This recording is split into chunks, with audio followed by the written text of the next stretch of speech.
Now, less than 2 days to go until the Solheim Cup gets underway. It's the start of a feisty fortnight of golf between Europe and the USA, with the Ryder Cup to follow, of course. So let's go to Andalusia. Jamie Weir is there for us. Jamie.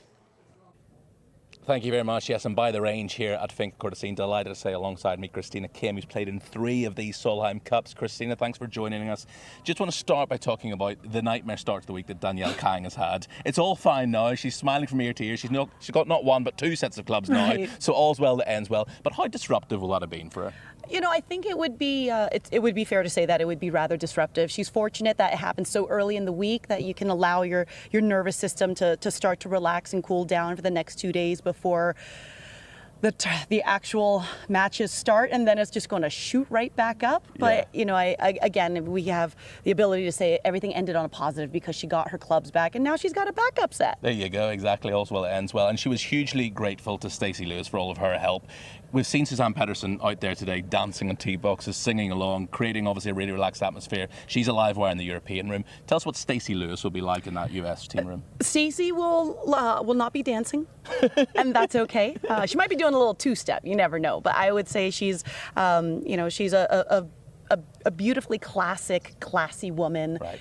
She completely, as we all do, revere this Solheim Cup, and it's such an amazing honor to even be considered for captaincy, let alone be granted the honor of being captain 2 years in a row. So I think that, you know, she's just holding it in quiet reverence, and that's really the type of person that she is. She is a bit more introverted, maybe just a little bit more introverted than Tuta, which is not hard to be in all honesty. But she's the kind that would just quietly sit and soak it all in. Yeah, and as I said, you've been on 3 of these teams.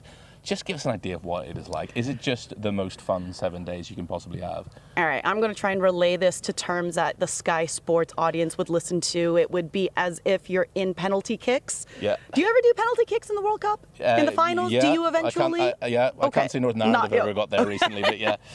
Well, okay, so it's the World Cup. You've gone into penalty kicks. The other team has already scored 5. Yeah. And the tip of your toe is just about to graze that ball. Right. It's like that for 7 days. For 7 days. For just 7 days. On for it's 7 unbelievable. Days. Yeah. It completely changes the way that you view golf, and it's something that once you've experienced it, you never want to miss a team ever again. Exactly. We've heard Suzanne Petterson say a few times in the build up to this, and Dame Laura Davies was saying it to me earlier as well, this is the strongest they can ever remember the European team being. How strong is this US team? Well, first off, I would absolutely agree. In the entirety of my career, and I was a rookie the same year that Suzanne was, so we were rookies together in 03 on the LPGA Tour. This is, from 1 to 12, the strongest European team that I have ever seen. The American team, I mean, we've got 3 of the 5 majors. This is true. You know? Both rookies Both as well? rookies, yes, absolutely. And I've got a really strong California contingency.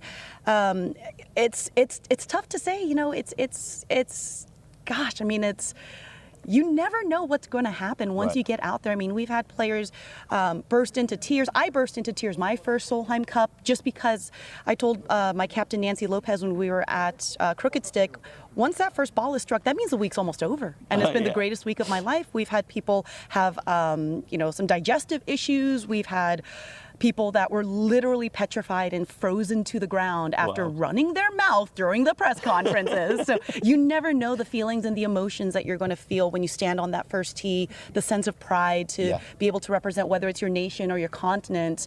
It is unlike anything you can ever imagine. So Lord only knows what's going to happen this week, to be honest. And from your playing experience, does a European Solheim Cup feel very different to a US Solheim Cup? I would say, I've played, as you say, I've played in 3. My last Solheim Cup was in Ireland when we played at Killeen Castle in 2011, and the American team did lose, and I found out that sucks.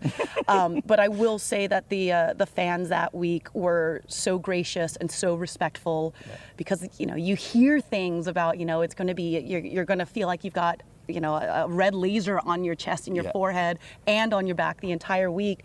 But truthfully, the fans were incredible from both sides. I mean, the European fans were so respectful of just the game of golf, which is what we're truly here to actually celebrate. So it's hard to say. I'll be able to give you an answer on Sunday afternoon, though. Just finally, you're Californian, so you're fine in this heat. I'm melting in this. But, you know, how much is fatigue going to be a factor? Because it's a pretty hilly course out there. I think it's going to be really tough to go 5 sessions. But perhaps such is the strength and depth of both sides realise that nobody is going to really be leaned on to go 5 sessions anyway. Yeah, I think that's a very fair point. Like you said, it's I was tired and I was driving a buggy. So the idea of going 2 days in a row, 2 days in a row, 2 matches 2 days in a row, and then going out and going with your singles. I think both captains have to really sit there and think about what is the right thing for what is proper for the greater good. You know, the last thing you want to do is have a player in a match they're all vitally important, and to have someone just run out of steam. So, you know, it may be that you have someone play foursomes and then the next day they play 4-ball, or, you know, you just kind of have to find where everyone's strength is and communicate with your team. And all of the players have to also know that it's never anything personal. Yeah. All it is about celebrating this game and being able to hoist up that crystal at the end of this, because that is a sweet, sweet feeling. It is going to be very interesting to see what the sort of strategy is for Friday morning foursomes. We're going to find out not too long from now, but certainly the heat here, the hilly course, is going to be a factor. I'm struggling in the heat. This Californian dressed head to toe in black, she's absolutely I have fine. to be impartial. Thank you both. Love that. How good was she? Now, the Solheim Cup gets underway live on Sky Sports Golf on Friday, 6:30 in the morning.